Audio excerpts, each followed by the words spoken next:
అందరికీ నమస్కారం. నిర్జల ఏకాదశి ఇది ప్రాశస్యం ఏంటి? జ్యేష్ఠ శుద్ధ ఏకాదశి నాడు ఈ నిర్జల ఏకాదశిని జరుపుకోవడం కారణాలు ఏమిటి? ఆ విషయాలను తెలుసుకుందాం. జనార్దన, జ్యేష్ఠమాసంలో వచ్చేటువంటి శుక్లపక్ష ఏకాదశిని ఏమంటారు?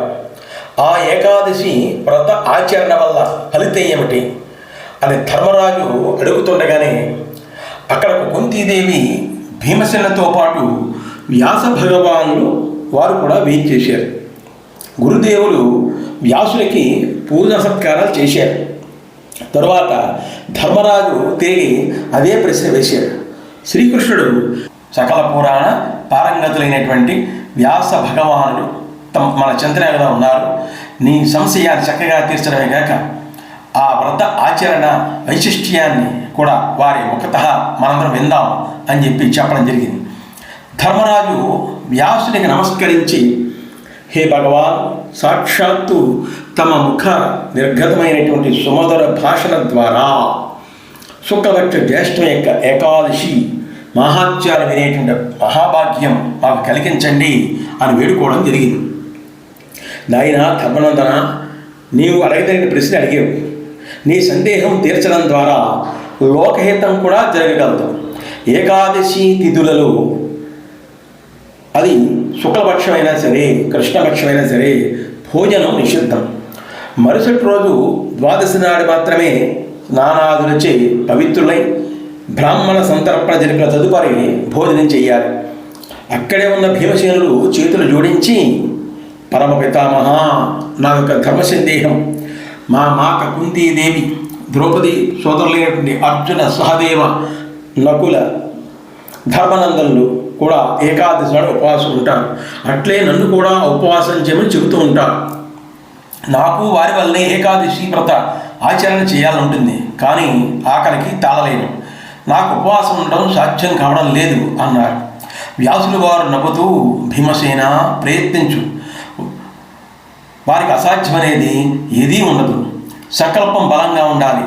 ఆచరణలో స్థైర్యం అవసరం. జనన మరణాల శుద్ధి కార్యాలలో సైతం ఏకాదశి తిథం ఏర్పడినట్టే ఉపవాసం ఉండడమే ఉత్తమం అన్నారు. భీమసేనుడు జాలిగా ముఖం పెట్టాడు. ధర్మస్వరూప, గట్టిగానే ఎన్నోసార్లు ఉపవాస దీక్షగా సంకల్పించాడు. నిజం చెప్తున్నాను అని చెప్పడం జరిగింది. ఒక్క పూటైనా ఉపవాసం చేసి వ్రతాన్ని ఆచరిద్దాం అన్నారు. కానీ నాకు సాధ్యపడలేదు. ఇక 2 పూట్ల నిరాహారంగా ఉండగలనా? నా కడుపులో వృకం అనే అగ్ని ఎప్పుడు జ్వలిస్తూ ఉంటుంది. ఎంత అధికంగా తింటే అది అంతగా శాంతిస్తూ ఉంటుంది. అట్లాంటిది నేను నిరాహారంగా ఒక్క పూటైనా ఎలా ఉండగలను? కనుక వ్యాస మునీంద్రుల వారు దయతలసి నా వంటి వారికి మేలు కలిగించేటువంటి ఉపాయం సెలవివ్వండి అని వేడుకున్నాడు. అతి కష్టం మీద నేను ఏడాదికి ఒక్క ఉపవాసం ఉండగలను. కాబట్టి నాకు సులభంగా స్వర్గాన్ని లభించేసి వ్రతం ఉపదేశించగలరు అని అన్నాడు.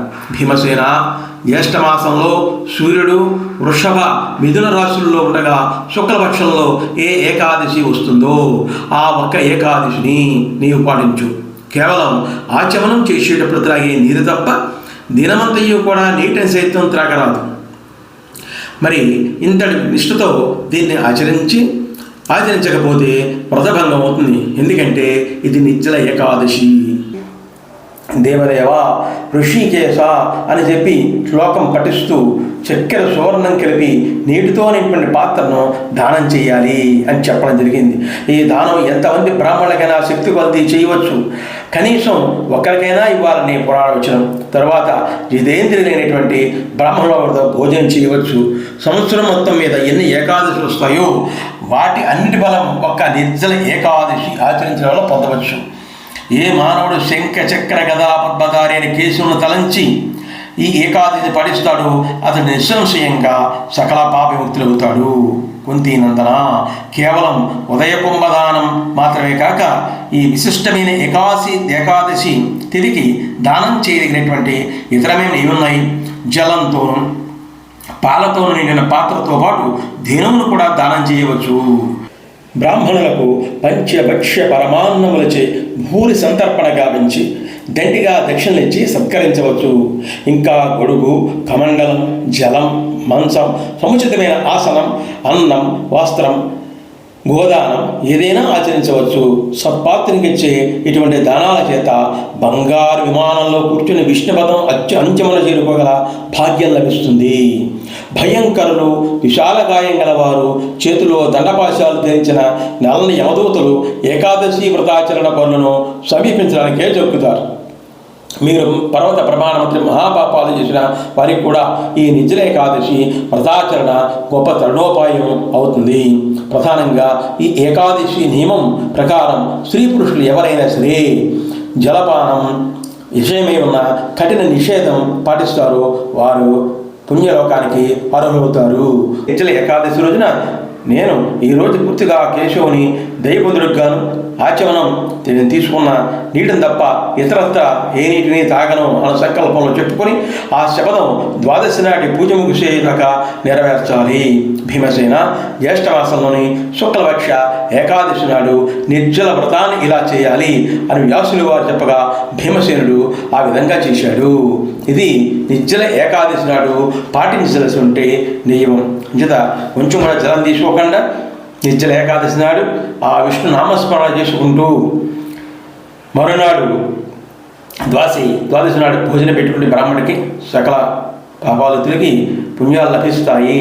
అటువంటి నిర్జల ఏకాదశిని ఆచరిద్దాం, విష్ణు నామస్మరణ చేద్దాం. సర్వే జనా సుఖినో భవంతు. స్వస్తి. వీరభద్రరావు మామిళ్ళపల్లి ప్రెజెంట్స్ మన యూట్యూబ్ ఛానల్ని సబ్స్క్రైబ్ చేసుకునే వాడి వెంటనే సబ్స్క్రైబ్ చేసుకోండి, లైక్ చేయండి, షేర్ చేయండి. ప్రతి కామెంట్ను కూడా కింద బాక్స్లో రాయండి. Devotional, cultural, see my all videos continuously.